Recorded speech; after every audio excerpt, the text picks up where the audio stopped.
Hey everybody, it's Bo. Do you know at this time of the year, I bet you've heard this over and over during this holiday season, because I always hear it at this time of the year. Everybody is kind of completing on the past year, and then they have these high hopes, and they're talking about this coming year, and they're creating their New Year's resolutions, whether that's to lose weight or to achieve a financial amount. I want to encourage you to do something completely different, because I keep hearing, and I've always heard this year after year after year. People come up to me and they go, "Hey, Bo, this is our year. This is our year." And then it comes to the next year, and that same person comes to me a year from now and they go, "Bo, not last year. This is our year. This is the time we really do the things we want to do." And year after year after year, they keep returning to me saying, "Bo, this is my year. This is our year. This is when everything's going to happen." Let's throw out a year. Everyone's talking about this could be the best year of your life. Everyone wants to teach you how to, have the best year of your life. Let's throw away a year, okay? Because the reality is that's just too short a time to have any kind of transformation. When you work with me, you know that I'm obsessed and haunted by the term the best, being the best in the world at a thing. And those have been my dreams ever since I was a kid. Wanted to be the best safety in the world, wanted to be the best stage performer in the world, wanted to be the best speaker in the world, wanted to be the best playwright in the world. So when you make those kind of declarations, we're talking about a whole new animal that has just arrived. I want to talk about that. I want to talk about not your next year. I want to talk about your next 20 years. Okay? I don't know why, but when I was a kid, I had a intimate and profound relationship with my future self. And I later learned, after all the technology came into being and all this brain study came into being, that the people that were the most successful in the world at mastering a thing had a better relationship with their future selves, way into the future. 15, 20 years into the future. Those are the people who really achieved mastery and achieved their dreams, actually made their dreams live in the real world. Those people. I've always kind of had that relationship with myself, my future self. So in fact, think about this. Google, I think it was Google, someone was telling me this study. I believe it was Google, I could be wrong, made a mirror, a Google mirror. And this mirror, you could look at yourself, and what this mirror would do, it would age you 20 years.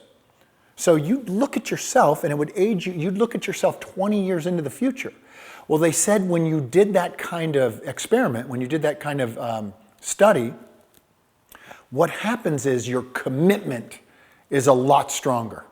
Your commitment, you're all in, you're all behind yourselves because you're working now on 20 years. So think about this for a second. So people go, "Well, Bo, I can't, my kids can't think of 20 years into the future," or "That's too long a time for me to think about." That's not true. Well, I'm going to prove to you today that my kids do this exact same thing, and kids actually do have the stamina to keep things alive and their dreams alive for 20 years. I'm going to show you how to do that. So the intimate, profound relationship with your future self is key. How do you see yourself then? I'm 53 right now. Last year, I started working with a trainer named Tim Adams. Tim Adams is an amazing trainer, an amazing guy, and knows everything about nutrition and the biochemistry of people's bodies. He's worked with, he was a speed conditioning coach for the Oakland Raiders and for the Denver Broncos and for the Los Angeles Kings, the hockey club. Just an amazing guy as far as accessing your biochemistry, making you the ultimate athlete that you can be. Well, he and I started working, we worked years ago to get ready for a 50-city tour that I had to do. But last year I decided that at 72, so I was 52 last year, I decided that at 72, I wanted to have more vitality on stage and in front of people than I do at 52. So, and I presented that to him, and I said, I actually want to be in better shape. I want this instrument of expression to be in perfect condition. Can you help me? Can we do that? He said, yes, we can do it. You can achieve those dreams, but that is going to take all that you've got. That's going to take some serious planning and stick-to-itiveness. I go, cool, that's how I work. That's how I like to work. So we set up a plan, which you guys will be seeing that video here very soon. First thing we did was take the first year. So from the age of 52 to 53, he goes, look, you're not even ready to do the work that we need to do to get that vitality and that biochemistry pulsating in your body. You're not ready for that yet. Your body isn't strong enough to withstand that kind of heat that we're going to put on it. So the first year, from 52 to 53, you are going to be getting your body strong enough to come through for the next 19. So that 72, I have the vitality that I desire. I have the relationship with my wife and my kids that I want. I'm taking control of my life. But the first year, I'm just getting this body ready and sturdy enough to have the capacity to come through for the long distance dream. This is what I want for you. I want you to stop thinking about 2015 or 2016. I want you out. I want you out 20 years so I can see where your life is dedicated, because the minute that I know where you're going to hang your hat, now I got a whole different animal in front of me. Now I know that your dreams are going to come true, because let me ask you a question really quick. This is good. Say you came to me and you had a little son, right? And you say, Bo, I'd like you to train my son to be the best safety in the world. That's his dream. He wants to be the best safety in the world. And can you do that? And I would say to you, yes, you came to the right place. I actually achieved that dream. So I'm the right guy to come to fulfill on that, because I can show you exactly the miles that need to be run. Okay? So good. Congratulations. You are going to want that to be fast. Like, Bo, can you do that in the next year? Or Bo, can you do that in the next 5 years? Or Bo, can you do that in the next 8 years? Like, can he be the best safety in the whole world in the next 8 years? And I'm going to tell you no. I'm going to tell you no. Just like your plans that you're making for the next year. Right now, you're making these resolutions and you're making these plans to make this much money and lose this much weight and be this in a year. And I'm going to say, I'm not going to get enough of you. I'm not going to get enough of what you've got coming forward at me. I'm not going to have enough leverage on you to make that happen. But if you bring that same kid to me and I tell you, okay, you came to the right place, let me promise you that. Promise you this. If this kid does exactly what I tell him to do, all right, and he puts his heart on the line, and he implements exactly what I tell him to do, the promise would be this: in 12 to 15, right in there, years, 18 years, he will be the best safety in the world. So if you're saying, hey, I got a year, Bo, I got to lose this weight, I got to make this much money, I'm going to tell you, we're not going to make a difference, right? We're going to get your body ready to achieve you being the best in the world at something in 20 years. That we can do. In a year, in 2, in 3, can't do it. So you tell me, you got to change your mindset. You got to quit doing what you've been doing and keep coming back to the same person going, hey, it's Christmas time. Hey, it's New Year's. This is my year. I'm owed this year because I've done this and I've done that. You're owed nothing, right? You're entitled to nothing. You're entitled to your labor, but you're not even entitled to the fruits of your labor. You want to be the best in the world? Let's look down the road. That's how we make this come true. Everybody understand this. You must get rid of your short-sighted timelines. People who are the best in the world don't have any timelines. They're not going, I've got to be the best in 6 months. I've got to make this much money in a year and a half. They don't operate like that. They hang their hat. They are a lifer. They aren't going away. Our world, our commitments to our dreams are temporary, not us. We're lifers. We commit to our dreams. We never go away. That's why I want the longevity. That's why I want all the years. So, quick example. I'll show you how I do this real quick. Most of you know my history. When I was 9 years old, I drew up a 20-year plan, right? It was to be the best safety in the whole world. So it's very rudimentary. I drew it up, and that's what it looks like. This paper is 44 years old, 45 years old.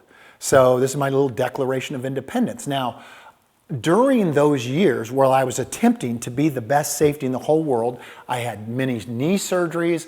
I was little. I was no good. I was cut from teams. I was too skinny. No college wanted me. All these obstacles come into bear, right? It's like, when you make a dream, these obstacles come. But given 20 years, I can overcome those. This was the next plan. And the next plan started, if you look closely there, it started, the first day of writing Runt to the Litter was January 6th, 1998. Now, this book is falling apart, man. You see that? See how old these things are? So that's January 6th, 1998. I've never written anything in my life, okay? This was a dream. This isn't a year. Hey, I didn't go to my friends. Hey, I'm going to have the best year of my life. Look, I didn't do that. I said, I'm going to write a play. I'm going to perform this play for the next 20 years. I even asked people to help me. And they're like, I'm not committing to something for 20 years. I go, okay, well, I am. Okay? Because then the success of the play and the success of me being the best stage performer in the world is a guarantee. Because I'm not looking at a year or 5 years, I'm looking at 20. You give me 20, I'll catch you, I'll pass you. And no one else will ever catch me if you give that kind of timelines. That's why I teach my kids this. So here's the first day. I said one-man show. You can see it right there. I drew a picture of the stage. And funny enough, this is pretty much what the stage looked like in New York and in the 50-city tour. And it still is that stage today, all these years later. So I just filled these empty pages with my heart, with my story. And then I got to perform this story, right? So that's the second dream. But that's very long term. I started that in 1998, okay? Those were the first two dreams. So then I have kids, right? And they want to do their dreams. They want to create their year, which is what everyone's telling you to do. And so what we do in my family is we create 20-year plans. So my kids' dreams are 20 years. So this is Lila's. She uses the same books that I always use, which are these, but hers is like, this tiny one like this. So here's Lila's, and Lila's 5. That's my daughter, and that's the first page of hers. Axel wrote this for her. That's her eight-year-old brother, the best ever. And he wrote here, how to be the best is to work hard at 5 or 6 in the morning every day. And then he wrote the best right here, and then all these levels. It says levels, and then that's Lila. And then it goes on and on, the best ballerina, like she loves dance, so she wants to be the best ballerina. And you notice how we always use the word the best. We're always going to use that term, and so are you. And I'll tell you why. She drew some kind of cricket or bug or something there. I don't know what the heck that is. And then she drew this, it looks like a ball player of some kind. So he's got a ball in her hand, his hand. And it says, you will not outwork me. You will. Oh, I love her. She's the best. And right here, you can be the best. You can be the greatest at, and she put soccer here, and I see a little soccer ball down here.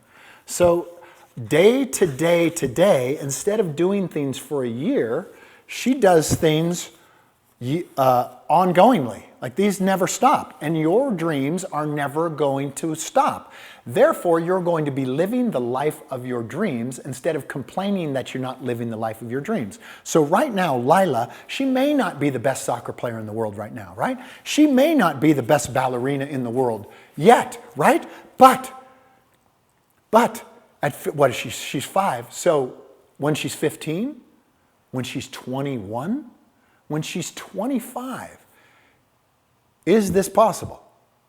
This is completely possible. In fact, it's almost impossible for it not to happen, given that she stays with it. I always tell my kids, the only way you're going to get out of your dreams, and I'll say it to you, the only way you're going to get out of this dream that I'm promising you, if you do what I say, the only way out is you're going to have to quit.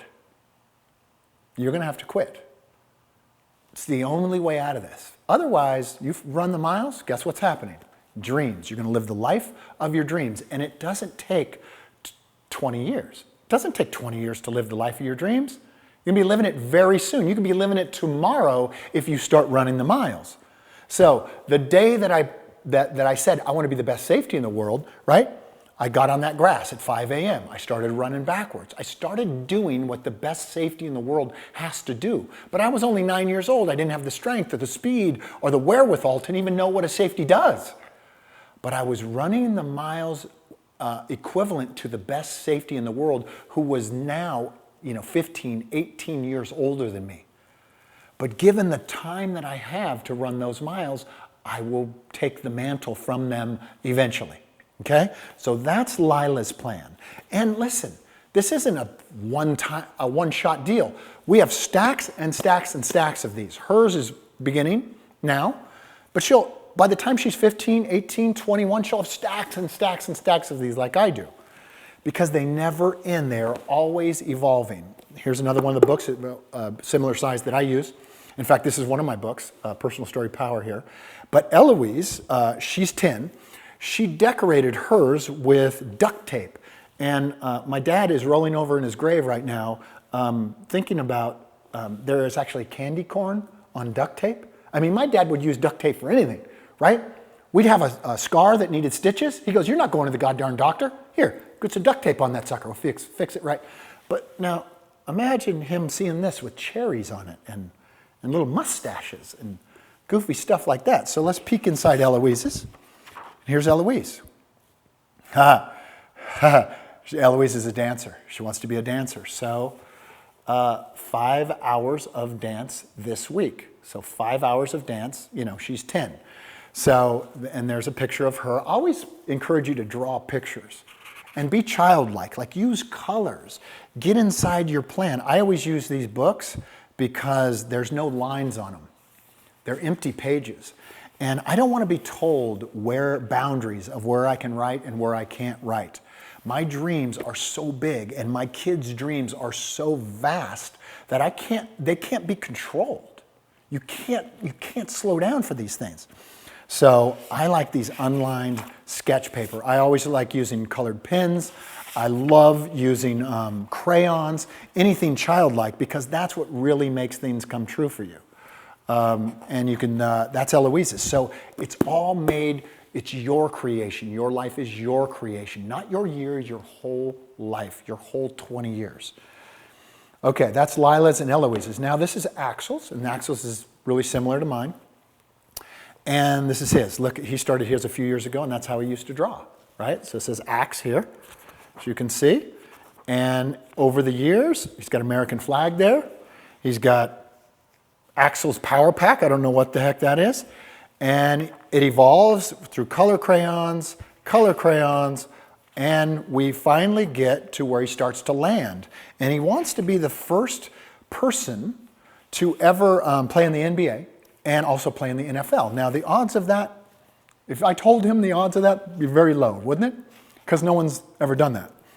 But I got a feeling he is. Because he's got the time. He's 8 years old, but he's been training at this since he was 6.5 or so. So he's got the time to actually put all this into work and make this dream come true. So there's a picture of him on the cover of Sports Illustrated that he had me draw for him. and there's a stage. He wants to do a stage play. Don't know why. You know, there is but 1 degree of commitment total, and a guy bent over, and that's what greatness looks like. I teach them. And on it goes, and I want to show you this. I think this is so funny. This is very recent, last month. He has a picture of Michael Jordan bent over, because I always tell him that greatness is actually bent over. Greatness doesn't look like with your hands up in the air like this, and greatness doesn't look like I'm on the red carpet, you know, on the cover of People magazine. Greatness looks like this, with your hands on your knees, you bent over, and something coming out of your mouth usually. My kids know that. They know that these 20 years and these dreams are dependent on how hard they're going to work. Not that they're entitled to some special life. Not that they're just going to be handed some trophy for being the best. They're going to actually have to work for it. And they're going to have surgeries, and they're going to have injuries, and they're going to have loneliness, and they're going to have heartbreak. But they're also going to get to experience the greatest joys in the world. And he says right here, just like Lila's, you will not outwork me. And he has Michael Jordan. Now, there's a reason he has Michael Jordan, right? Because Michael Jordan's the greatest basketball player to ever play the game. Axel wasn't even born when Michael Jordan was playing basketball. But most people agree that he is the greatest of all time.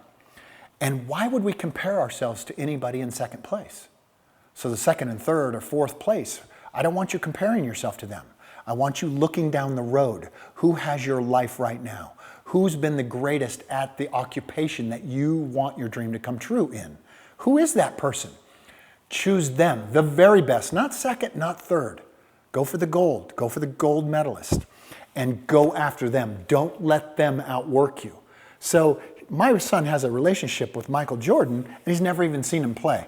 There's a picture of a Porsche that he wants eventually, when the rewards of being the best in the world at something. So your dream is no different than my kids' dreams. Axel, Lila, Eloise, mine. Your dream is no different than ours.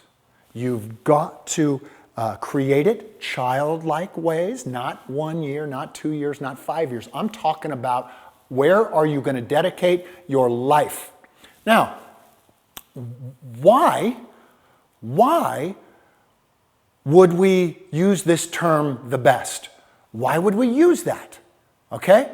There's a reason that we use this term the best. And on the next video, next week, I want to talk about that. I want to talk about why do we use the term the best for our dreams, and why do I want you to use it?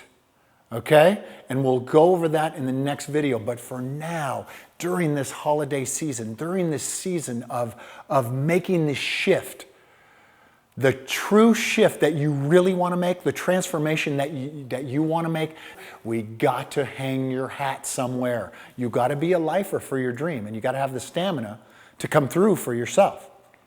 Think out who you want to be 20 years from now. The promise is we start running the miles, and at 72 for me, or 73 for me, I'm going to have it. I'm going to be vital. I'm going to be able to make an impact on people. I want you to be able to do the same, but it takes everything you got, all right? So quit thinking about next year. That's only the start. That's only going to get your body the capacity to go where you really want to go, okay? Enjoy your holiday season. Start dreaming. Find out what it is, what scares you, and we'll talk next week more about why do we want to use this term the best. And I'll give you a little tip, because that's who you are. It's natural. You're the best. Okay? We'll see you next time.